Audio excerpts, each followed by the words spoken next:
బుద్ధా వెంకన్న ఘాటు వ్యాఖ్యలు చేశారు. నాని పండుగలకు బస్సు టికెట్లు బ్లాక్లు అమ్ముకునే వ్యక్తి అంటూ మండిపడ్డారు. నానికున్న అవలక్షణాలన్నీ ఎదుటివారిపై రుద్దుతున్నారని ఆగ్రహం వ్యక్తం చేశారు. చంద్రబాబు టికెట్లు అమ్ముకుంటున్నారని కొత్త ప్రచారం చేస్తారని బుద్ధా వెంకన్న ఆగ్రహం వ్యక్తం చేశారు. కేసీఆర్ నాని ఒక బ్రోకర్, బస్సు టికెట్లు బ్లాక్లో అమ్ముకునే బ్రోకర్.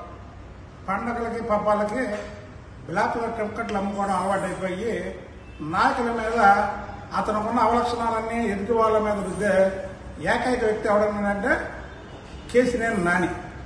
కేసీఆర్ నాని ప్రజారాజ్యంలో ఉన్నప్పుడు చిరంజీవి గారి మీద కూడా టికెట్లు అమ్ముకుంటున్నాడని ఇదే వాగుడు వాగాడు.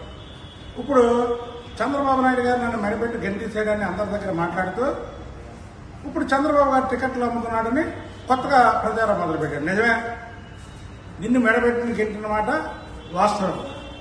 పార్టీలో నువ్వు ఉండడానికి వీలు లేదని నిన్ను చంద్రబాబు గారు మెడబట్టి గెంటాడు. కానీ చంద్రబాబు నాయుడు గారు ఎప్పుడు టికెట్లు అమ్ముకోడు.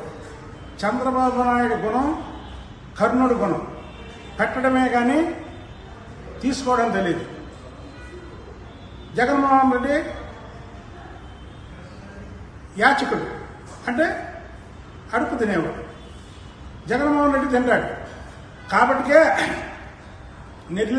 నెల్లూరు అలాగే ప్రకాశం జిల్లా రేట్ల దగ్గర 140 కోట్లు 150 కోట్లు కావాలని అడిగి వాళ్ళు ఏమనంటే వాళ్ళకి టికెట్లు ఎక్కొట్టాడు.